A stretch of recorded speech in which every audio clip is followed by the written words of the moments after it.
Salam, selamat pagi Bapak Ibu Saudara yang diberkati Tuhan. Kita kembali lagi di dalam renungan pagi GSJ Aswad. Bapak Ibu Saudara yang diberkati Tuhan, pada kesempatan pagi ini saya akan membagikan satu tema, yaitu perumpamaan tentang anak yang hilang. Perumpamaan tentang anak yang hilang ada di dalam Lukas 15 ayat 1 sampai 32. Bapak Ibu Saudara bisa membaca di sana. Tetapi dalam kisah ini Bapak Ibu Saudara, kenapa si bungsu ini bisa mengalami sesuatu yang kurang baik, bahkan hampir mati, kira-kira begitu, kelaparan Bapak Ibu Saudara. Nah, ada di dalam Keluaran 20 ayat 12 di sana dikatakan bahwa hormatilah ayahmu dan ibumu supaya lanjut umurmu di tanah yang diberikan Tuhan Allahmu kepadamu. Bapak Ibu Saudara yang diberkati Tuhan, kenapa si bungsu ini bisa mengalami sesuatu yang kurang baik, hampir mati, kelaparan dan lain sebagainya? Alasannya ini Bapak Ibu Saudara, dia tidak menghormati bapaknya. Dan alasannya apa? Kenapa si bungsu ini tidak menghormati bapaknya? Ada di dalam ayat 12 Bapak Ibu Saudara. Di sana dikatakan begini.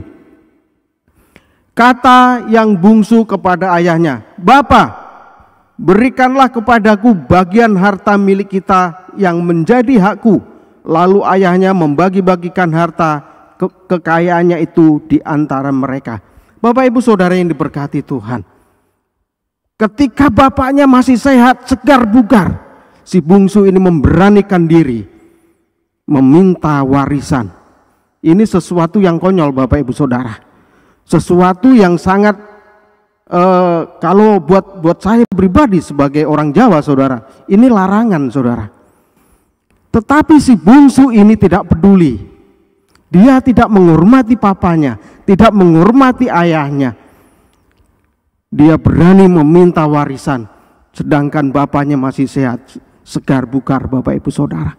Ini tentu sangat menyakitkan hati bapaknya Saudara.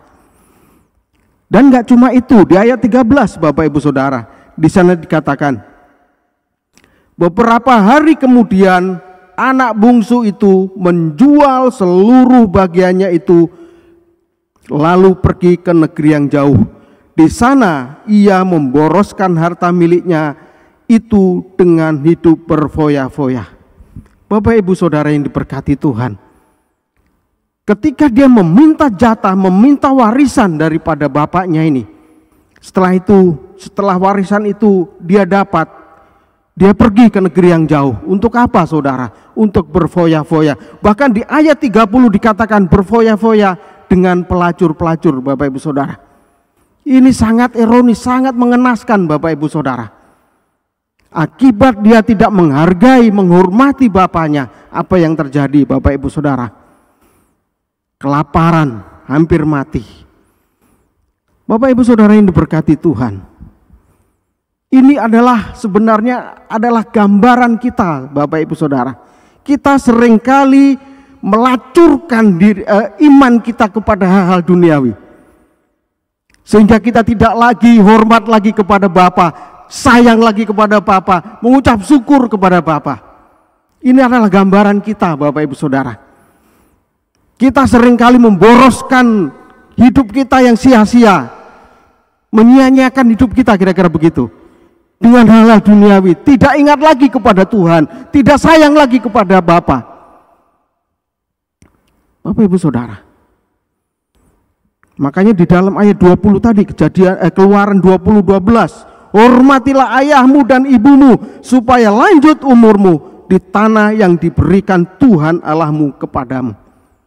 Bapak Ibu Saudara, bagaimanapun juga kita sebagai anak harus hormat kepada Bapa, hormat kepada ayah kita, hormat kepada Tuhan.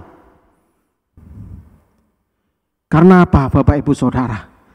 Karena Tuhanlah yang memberikan segalanya buat kita.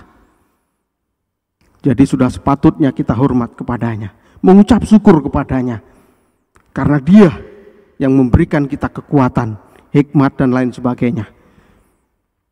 Bapak Ibu Saudara, Inilah seringkali kita lupa.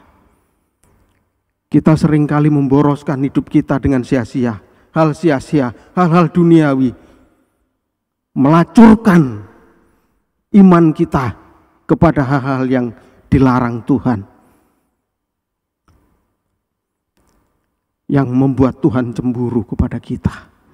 Bapak Ibu Saudara yang diberkati Tuhan, tetapi si bungsu ini mengalami perubahan yang luar biasa. Ketika dia hampir mati, dia ingat Tuhan, dia ingat Bapa, ingat Tuhan dan ingat Bapa. Bahkan di dalam 1 Yohanes 1 ayat 9, di sana dikatakan,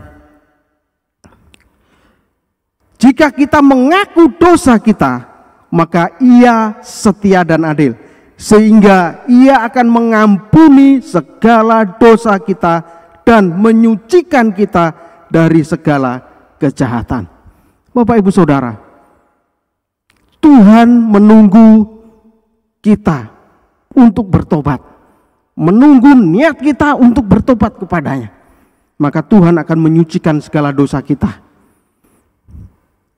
Si bungsu ini, dia kembali kepada Bapa. Dia bertobat. Bapak Ibu Saudara, bahkan di dalam ayat 32, di sana dikatakan, kita patut bersukacita dan bergembira karena adikmu telah mati dan menjadi hidup kembali. Ia telah hilang dan didapat kembali. Bapak Ibu Saudara, ini adalah gambaran kita yang sebenarnya kita ini mau mati, saudara. Tetapi karena kasih Tuhan yang luar biasa, makanya kita diterima kembali menjadi anaknya yang luar biasa. Si bungsu ini, saudara, dia sudah hampir mati. Akibat dia tidak hormat kepada bapaknya. Tetapi karena dia sungguh-sungguh bertobat kepada Tuhan, di sini dikatakan kita patut bersukacita dan bergembira karena adikmu telah mati dan menjadi hidup kembali. Ia telah hilang dan didapat kembali, menjadi hidup, Bapak Ibu Saudara. Karena apa? Ada pertobatan di sana. Bahkan di dalam Yesaya 1:18 di sana dikatakan, marilah, baiklah kita berperkara. Firman Tuhan, sekalipun dosamu merah seperti kirmisi, akan menjadi putih seperti salju. Sekalipun berwarna merah seperti kain kesumba, akan menjadi putih seperti bulu domba. Bapak Ibu Saudara, inilah Tuhan. Inilah Tuhan. Inilah Bapa kita.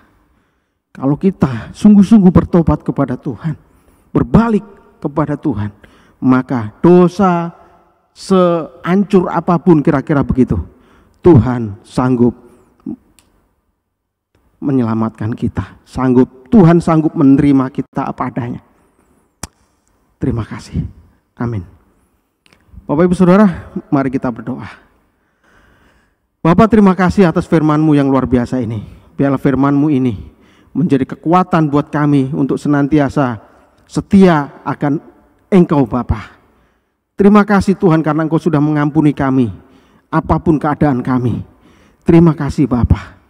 Dan biarlah kisah si bungsu ini tidak terjadi dalam kehidupan kami. Terima kasih Bapa, terima kasih. Dalam nama Yesus. Dalam nama Yesus. Amin. Selamat pagi, Tuhan Yesus memberkati.